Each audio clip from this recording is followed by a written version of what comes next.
Alright everyone, welcome to the portion of the course where we get stuck into some practical examples on how to get the best shots for different subjects. So hopefully you'll find something in these videos for any job that you're on.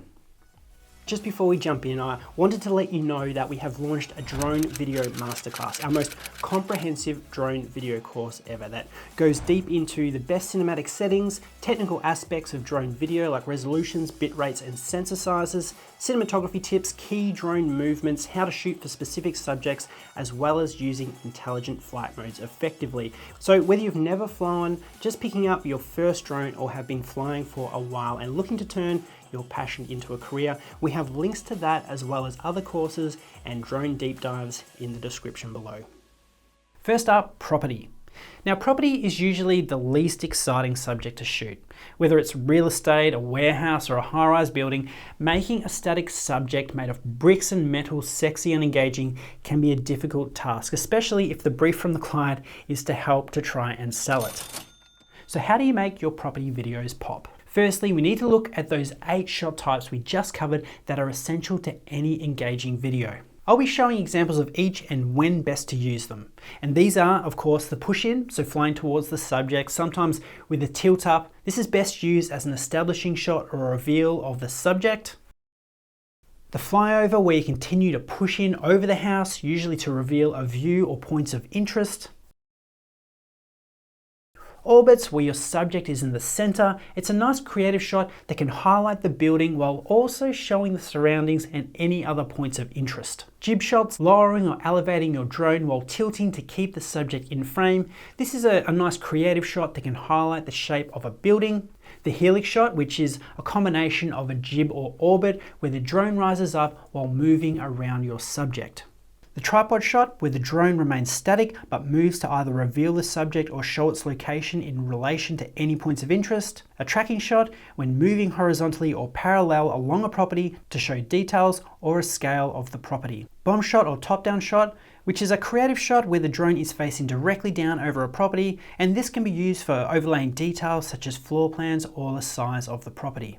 Finally, the pullback or droney, so pulling away from the subject, which is best used as a lockup or credit shot to put a logo.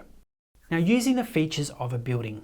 When you have a new property to shoot, more often than not, it's just 4 walls and a roof. So sticking to the 8 key shots is essential to showing the property at its best, but sometimes the property has some unique features like a pool or well-manicured gardens or a high-rise that in itself is quite impressive. So using these features of the building to highlight the unique properties of the building is something to keep in mind when approaching how to get the most out of your time in the air. So look out for any symmetry in the building structure that might lead to interesting shots from different angles, and use framing to keep these interesting to your viewer. Remember, always use composition and the rule of thirds in mind when shooting anything, especially property. Also, take advantage of those drones that have an increased upward camera angle view to isolate interesting angles of structures and frame them against the sky to give you a unique and engaging perspective that only a drone can achieve at that height. So what are the best times of day to shoot property? Well, look, weather can be unpredictable, but the one thing that is consistent is the position of the sun. So never count out how the golden hour of a sunrise or sunset can bring out the best in even the most boring structures. That being said, you will be having to manage the long shadows from possibly surrounding structures that may be cast on the property, so it might not work in every scenario. But more often than not, the benefits of the golden hour in lifting a drab-looking property can be more than beneficial. However, if for some reason you're not an early riser or the client hasn't specifically requested it, if you've got a sunny day, shooting in the middle of the day when the sun is at the highest gives you the minimal shadows to contend with, as well as being able to shoot in pretty much any direction without the sun being too much of an issue of backlighting the property. Shadows can also be beneficial though to show contrast on the structures too, given that these shadows are cast from the building itself and not from another source surrounding it. Architects in particular usually like to see these shadows as it better contrasts the unique aspects of the building's design. Shooting when overcast can also have its own advantages, as you can better expose your videos and images. However, the lack of shadows aesthetically result in a flat looking image.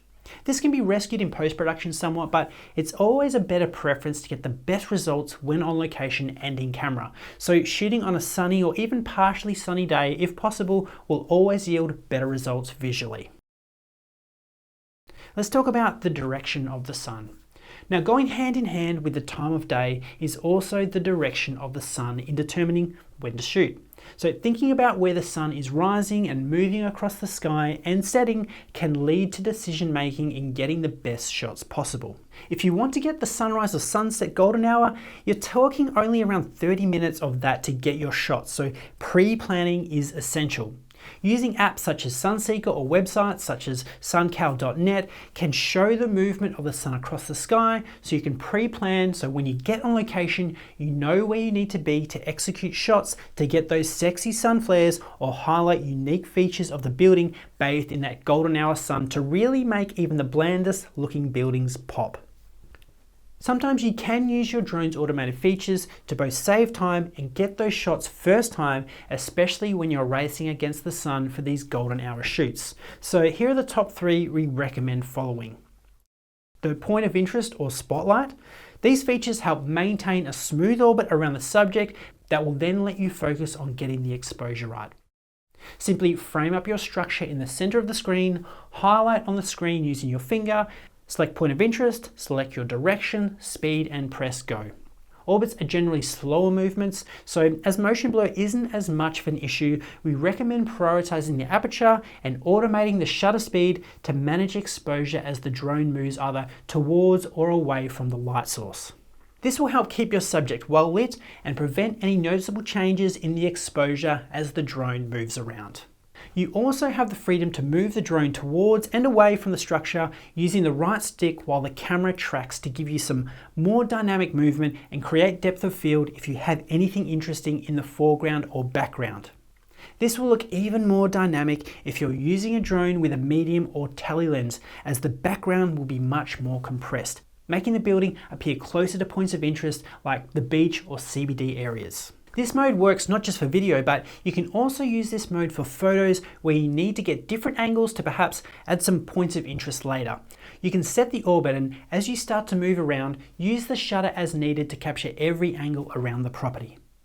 Spotlight works pretty much the same as point of interest, however you have full control over the drone's movements, so we'll also need to move it around the structure as well as push in and out. But it also allows you to make more complex moves like a jib or helix shot much easier, as the camera will keep the structure in frame for you so you can concentrate on the smoothness of the movements. Waypoints are a way to replicate the same drone movements over time to show the subject in different lighting conditions. And when paired with night mode, it can give you some stunning transitions to show what a building might look like in the glow of twilight once the lights come on. Simply move your drone to a starting position and fly along a path, adjusting your position and camera tilt as you desire until you're happy with that path. Now, the most important thing to do is save this for future, otherwise you'll end up needing to do this process all over again. Now, it's not perfect, but if shooting in 4K with some tweaks in editing, you should be able to align the footage to give you some stunning results. Hyperlapses. Best used on a partly cloudy day to accentuate the movement. It's an engaging visual that is perfect for midway through a video to inject some creativity in an otherwise standard property video. Now, these flight paths can also be saved, so you can repeat these over time to show the building in different lighting conditions for dramatic effect. In general, the more smooth the movements are for property, the more cinematic the shots will look. So ensure you switch to Cine mode to assist with this, as well as reduce your drone's top speed and movements in all directions, especially when flying indoors or close to structures.